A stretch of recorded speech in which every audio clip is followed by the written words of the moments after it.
não só vencer, como bater um dos rivais por 3-1 neste confronto de domingo contra o Corinthians. O técnico Zubeldia encerrou as atividades nesta terça-feira pela manhã no CT da Barra Funda. Este treino que encerrou a preparação para o confronto contra a Portuguesa, que não vai acontecer no Canindé como de costume, por conta das obras, por conta das reformas. Então, esta partida vai acontecer no Pacaembu. O alvará, lembrando, da Prefeitura de São Paulo, é para capacidade de 20 mil pessoas. O Pacaembu ainda, em algumas reformas, não tem capacidade máxima para receber um evento. Aí a novidade neste treino comandado pelo técnico argentino foi a presença de dois crias da base, dois moleques de Cotia. Estou falando de um meia e de um atacante, o Alves e o Lucas Ferreira. Alves é o meia do tricolor e o atacante é o Lucas Ferreira. Esses dois passaram a entrar com o grupo profissional, vão ficar no banco de reservas e ao longo da partida contra a Portuguesa podem entrar para ajudar o time do São Paulo. E essas convocações aconteceram após o anúncio da venda de William Gomes ao Porto. E ao que tudo indica, o clube português vai levar também mais um menino de Cotia. A diretoria retomou as conversas por o empréstimo do lateral de 20 anos de idade, o Moreira. E o Moreira, inclusive, viajou já nesta terça-feira rumo a Portugal para acertar os detalhes que faltam dessa negociação. E essa negociação de William Gomes também mexeu internamente com a situação de Wendel, lateral esquerdo que pertence ao Porto, já tem contrato, um pré-contrato assinado com o São Paulo, e tudo indica que essa negociação vai ser antecipada. Lembrando que Zubeldia optou por revezar os times durante esse início de temporada. O São Paulo, que tem um jogo a menos ainda no Campeonato Paulista, começou a sua temporada, a sua preparação na Flórida, na FC Series. Então o time reserva ficou aqui disputando o estadual. Depois de usar o time praticamente inteiro neste final de semana, aqueles que foram titulares descansam para dar oportunidade aos reservas. Boa, Stefano. E pelo lado da Portuguesa, a preocupação, já que a Luz ocupa o último lugar do grupo 4. Gabi Guimarães nos traz mais informações. A Portuguesa ainda não venceu neste Campeonato Paulista. Foram 2 derrotas e 2 empates. O próximo confronto será contra o São Paulo, na quarta-feira. Além do desafio de superar a sua própria má fase, a Lusa também tenta quebrar um tabu de 12 anos sem vencer o tricolor paulista. Sim, o clássico mobiliza ao natural, né? Então todas as equipes que jogam o clássico já estão mobilizadas. Então, naturalmente, vai se esperar uma equipe muito competitiva. O São Paulo vem de uma grande vitória contra o Corinthians, então também está motivado. Com o Canindé em reforma, a Portuguesa vai mandar o jogo no Pacaembu. O estádio foi alvo de críticas por parte do São Paulo. Eu fiquei preocupado com algumas questões. O gramado está com muita dificuldade, os acessos, né? Nós de novo temos que enfrentar a escada lá para cima, o acesso para quem fica nas cadeiras. Eu não vi um placar eletrônico melhor, com mais informação, então acho que tem uma lição de casa para que o pessoal da concessão faça. E, claro, nós estamos para contribuir. Agora, eu estou preocupado um pouco com o gramado. Primeiro que gramado sintético eu nunca sou a favor.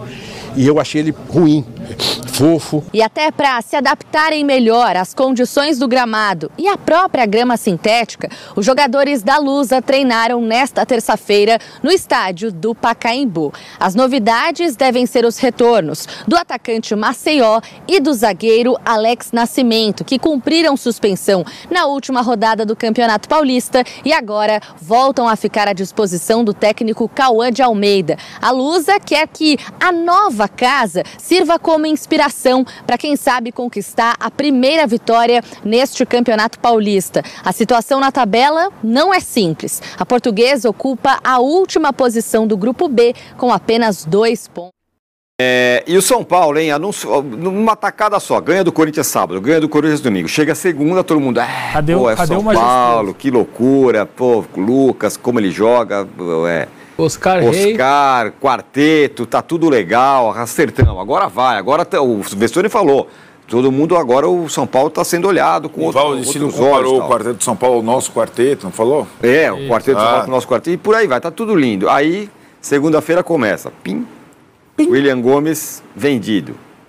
12 milhões, é bom, é ruim. Aí compararam com os jogadores do Palmeiras, que foi por muito mais, com o jogador do Inter, que foi muito mais. Opa, estranho. Aí Cedric Soares, que estava lá treinando, o homem do Casares, né? O Casares contratou aí e tal. E agora pinta aquele velho fogo amigo de que tudo isso está acontecendo do Cedric e tal, porque não quer usar a base e o foco está de novo no Zubeldia, que conseguiu juntar o quarteto e ganhar do Corinthians. Então, mas essa aí não colou. Até porque o torcedor não é trouxa mais. E o torcedor conhece quem comanda o São Paulo, que é o presidente Júlio Casares, com o jeito de você comandar o São Paulo. Não é que nem o Corinthians. O Corinthians é superlativo. Aliás, o Corinthians perdeu das duas e o presidente está lá quase escanteado para o impeachment, mas não tem esse fogo amigo, porque o São Paulo não tem oposição. Então, os nomes que comandam o São Paulo e fazem as escolhas há 4 anos são os mesmos. Júlio Casares é o presidente. O departamento de futebol é composto pelas mesmas pessoas. Carlos Belmonte e Muricy Ramalho, que comandam Cotia e Barra Funda. Não é como há algum tempo que, na época do Leco, ex-presidente, que tinha um comando na Barra Funda e um comando em Cotia, inclusive estatutário, diretor de Cotia. Não, são as mesmas pessoas. Essa ladainha, essa cascata que treinador do São Paulo, agora no caso é o Zubeldia, não aproveita a base, por isso a base não sobe, ou a transição é errada, ou se vende mal, é responsabilidade da direção do São Paulo. E nesse caso específico, esse fogo amigo, agora ele que gosta tanto do Instagram, ele ficou exposto mais do que nunca. Porque o Cedric, que é para o torcedor entender, o torcedor de São Paulo adora esse time da Copinha campeão. Um dos caras que o torcedor de São Paulo adorou é o lateral direito Mike. Fez o passe para o Paulinho fazer o gol do 3-2 no Corinthians. Na cabeça do torcedor de São Paulo, o Mike é melhor que o Igor Vinícius, que o Moreira, que o Ferrarese e tal. E ainda não é, né? Ele está na base fazendo talvez faça uma transição e tal. A partir do momento que o senhor Júlio Casares vem e combina com o empresário do Oscar, Bertolucci, e traz... Isso é comum. Eu não estou dizendo que é ilegal ou imoral. Eu estou dizendo que é comum. O Bertolucci, para negociar o Oscar com o São Paulo, trouxe na mala o Cedric, que é um jogador agenciado por ele que não tem clube. Casares, posso fazer aí isso é bem comum no futebol. Estou dizendo de novo. Não é ilegal. É comum. Mas aí, quem tem que aceitar ou dizer não é o presidente. Presidente, ô Zubeldia, amanhã vai começar a treinar o cara aí, o Cedric. Eu vou fazer que nem o Sabino. Vou dar 3, que foi a mesma coisa. Você acha que o Zubeldia indicou o Cedric? O Zubeldia indicou o Sabino? O Zubeldia indicou o Paulo Fernandes, que está no Fortaleza. E aí fazer o contrato provisório com o Cedric, de 3 meses. Se acontecer que nem com o Sabino, o cara vai bem, tal, não sei o que lá, prorroga, com o Sabino funcionou. E essa responsabilidade de ter um lateral velho, desculpa a palavra, experiente. 33 anos, que não joga há 3 anos, quer dizer, não joga há 1 ano, mas nos 2 anteriores ele também não jogou praticamente, é do presidente do São Paulo, Júlio Casares. E atrelar a não subida do Mike a uma preferência do Zubeldia pelo Cedric, Casares, ou direção do São Paulo, não somos idiotas, nem tolos, nem estúpidos, e o Zubeldia também não é. E o torcedor do São Paulo não compra mais essa. Então, além de tudo, Tironi, teve lá também o balancete, viu? Tá chegando perto da dívida de 1 bilhão, tudo isso depois das vitórias sobre o Corinthians. Então, fosse eu conselheiro do Casares, deixe o técnico trabalhar e faça um bom trabalho você, nessa segunda parte do seu mandato. Porque o técnico está trabalhando bem. O que ele fez domingo com o time não é uma coisa comum. O Vessone está aqui acompanhando o que o Corinthians fez o tempo todo. Juntar aquele quartetinho, que não é o quarteto, aqui é mais fácil juntar. O Celção chegou aqui, tá à vontade, não tá? O Celso é como se fosse o Oscar, certo? Pronto. Na verdade, acabou de chegar. Eu sou o Caleri, velho. O Vessone é o Lucas e o Tirone é o Luciano temperamental, certo? Agora, você chegar e dominar como você chegou, só com um ambiente bom, com alguém comandando, foi o que o Zubeldia fez. E o Oscar jogou como se estivesse no São Paulo desde os 18 anos. Então deixa o Zubeldia trabalhar e não enche o saco. Basicamente é isso. Aliás, só um detalhe, rapidinho, Vessone, só para não deixar passar. O que também desmonta mais um pouco, de certa forma, essa história da base. O jogo contra a Portuguesa vai ter 2 jogadores da Copinha que foram relacionados pelo Zubeldia.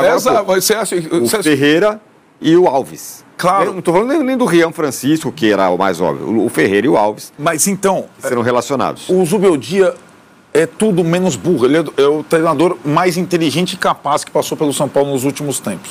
O que acontece com amanhã, o time reserva que vai jogar? O time reserva tem uma posição carente. Não tem não tem o Oscar reserva. Tem o Rodriguinho, que a galera agora do São Paulo que veio da base do São Paulo. É o Bagninho, aquelas coisas. Porque a empolgação por quem está no Sub-20 é genial. Quando o cara chega, você sabe disso muito bem, Celso, no Palmeiras acontece a mesma coisa. Aí o Rodriguinho foi mal na pré-temporada, não deu os primeiros resultados, ele chama 2 jogadores que podem jogar na posição, que foram bem na Copinha. Então, o time da Copinha, ele vai ameaçar os outros de Cotia que não estão dando o retorno esperado nesse momento. E agora, não foi, vamos repetir, o Zubeldia que inventou o Cedric, certo? Então, assumam as responsabilidades e deixem o técnico trabalhar. Pois é isso. Só queria lembrar o 2-1 que o Arnaldo falou, e ele tem razão, é comum no futebol, me fez lembrar Rivaldo e Edson Ratinho, lembra? Sim. O Rivaldo veio, mas eu tenho que trazer o Edson Ratinho. Lembra? Que lembrança maravilhosa. Pra quem não lembra, o Rivaldo, o melhor jogador, foi jogar no São Paulo com o Rogério Ceni, ligou, convencer e tal, não sei o quê. Até que fez um brilharé com o São Paulo, mas já era uma... E ele era... Primeiro passou pelo Mogi, era dono do Mogi e tal. E o Rivaldo, beleza, eu vou, só que o Edson Ratinho vai comigo. Exato. O Edson Ratinho jogou no São Paulo. O São Paulo aceitou. O Coutinho agora recentemente trouxe vários. Mas aí, né? Acho que exato. Mas aí, assim, o que o dirigente assuma isso, né? E não transfira a responsabilidade é o mínimo que. Só que o torcedor já não cai mais nessa, Tirone. E essa resposta do Zubeldia relacionando os moleques foi interessante, viu?